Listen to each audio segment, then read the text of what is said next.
أعوذ بالله من الشيطان الرجيم بسم الله الرحمن الرحيم الحمد لله الذي هدانا لهذا وما كنا لنهتدي لولا أن هدانا الله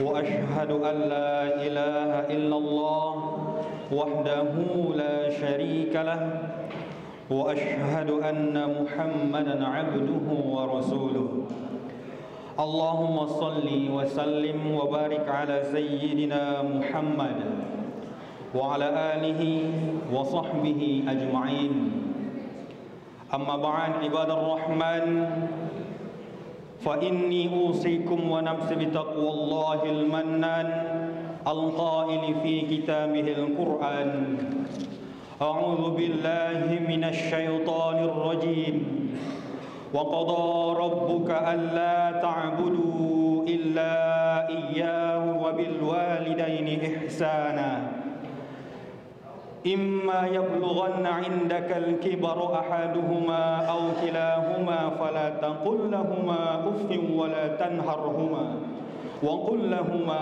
قولا كريما. Sadaqallahul azim.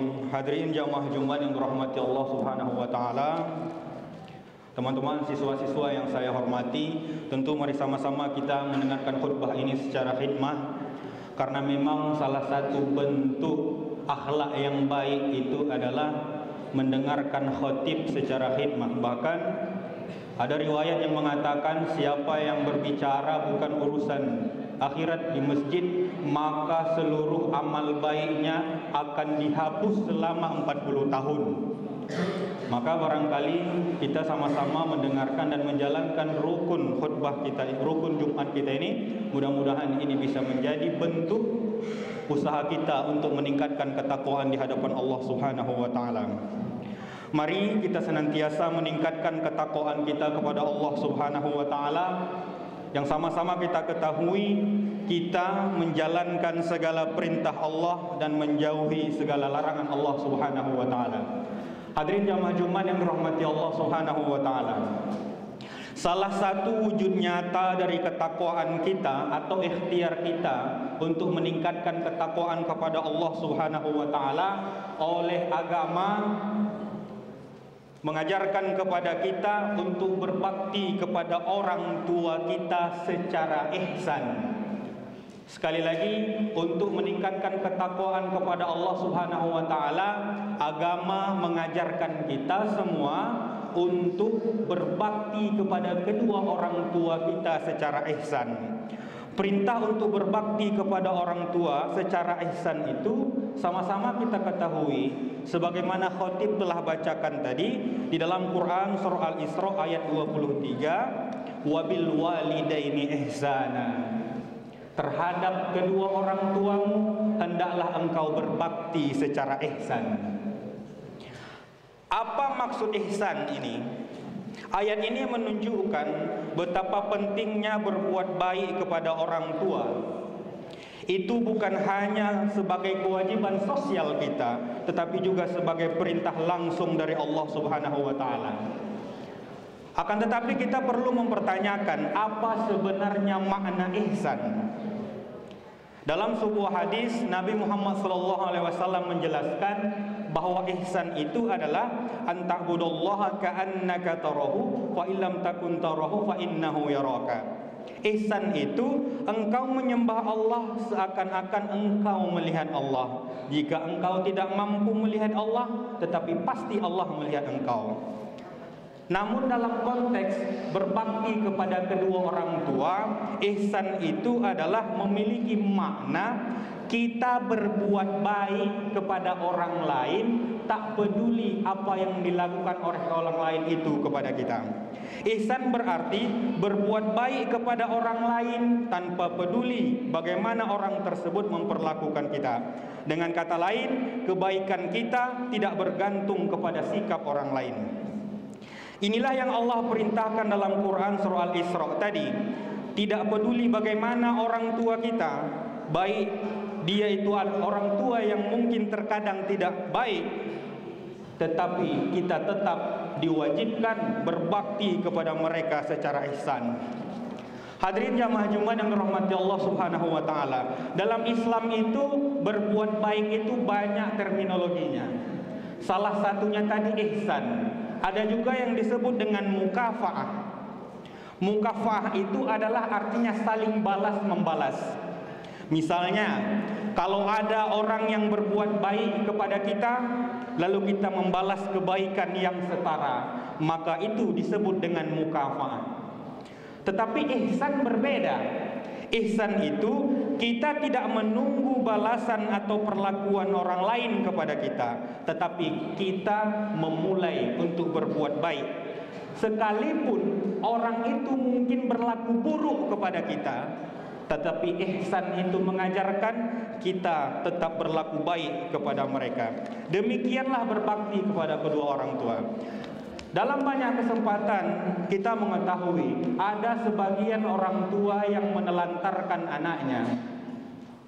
Ada orang tua yang mungkin tidak peduli kepada anaknya. Atau ada orang tua yang mungkin menyakiti hati anaknya. Atau yang lebih ekstrem tadi, ada mungkin orang tua yang menelantarkan dan tidak bertanggung jawab kepada anaknya. Pertanyaannya adalah, apakah seorang anak masih wajib berbakti kepada kedua orang tua tersebut? Maka Allah mengatakan wabil walidaini ihsana. Tak peduli bagaimanapun kelakuan orang tuamu, maka tetaplah berbakti kepada mereka secara ihsan. Apa maksudnya? Ihsan itu sebagaimana dijelaskan tadi, kita hanya bertransaksi kepada Allah Subhanahu wa taala. Jadi kita berbuat baik kepada kedua orang tua itu bukan mau membalas jasa mereka, tetapi kita berbuat baik kepada kedua orang tua karena memang itu diperintahkan oleh Allah Subhanahu wa taala. Jadi jangan pernah kita berpikir mungkin barangkali ada orang tua yang tidak bertanggung jawab terhadap anaknya, lalu kita seenak hati tidak berbakti kepada mereka. Apalagi orang tua yang sudah bertanggung jawab kepada kita, menyekolahkan, mendidik, menjaga dan melindungi, tentulah wabil walidaini ihsana. Hadirin jamaah Jumat yang dirahmati Allah Subhanahu wa taala. Ternyata yang paling menarik itu adalah selain ayah dan ibu sebagai orang tua kandung kita atau orang tua biologis kita, para ulama seperti Imam Ghazali mengatakan bahwa ternyata para guru itu juga termasuk daripada orang tua kita.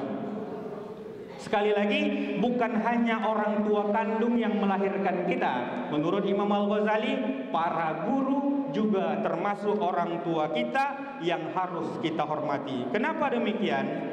Karena para guru adalah orang yang mengasuh dan menumbuh kembangkan akal pikiran kita, mencerdaskan kita dengan ilmunya.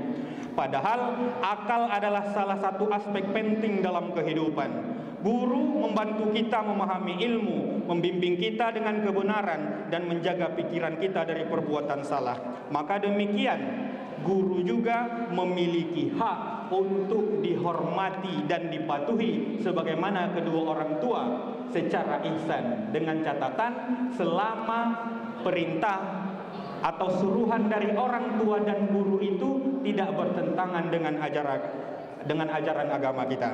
Hadirin jamaah Jumat yang dirahmati Allah Subhanahu wa taala, sebagai penutup, berbakti kepada kedua orang tua, baik orang tua kandung atau orang tua yang mendidik akal kita, mengasuh kita, yang kita sebut sebagai guru, itu adalah bukti ketaatan kita kepada Allah Subhanahu wa taala.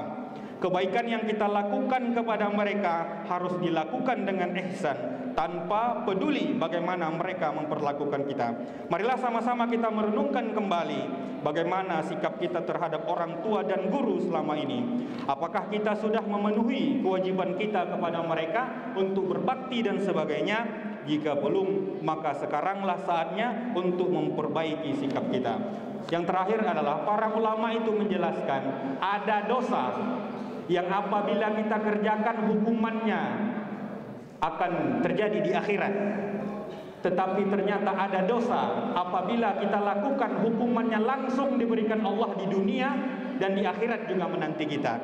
yaitu durhaka kepada kedua orang tua dan durhaka kepada guru. Maka jangan heran kenapa selama ini mungkin kita sulit menerima pelajaran dan sebagainya. Hati-hati, coba perbagusi hubungan kita kepada kedua orang tua dan lihat bagaimana hubungan kita kepada guru kita. Semoga Allah Subhanahu wa taala memberikan kita kekuatan untuk selalu berbakti kepada orang tua dan guru dengan penuh ihsan, sehingga kita termasuk hamba-hamba yang diridhoi oleh Allah Subhanahu wa taala. Wallahu a'lam. Barakallahu li wa lakum fil Qur'anil Karim wa nafa'ani wa iyyakum bima fihi minal ayati wa dzikril hakim.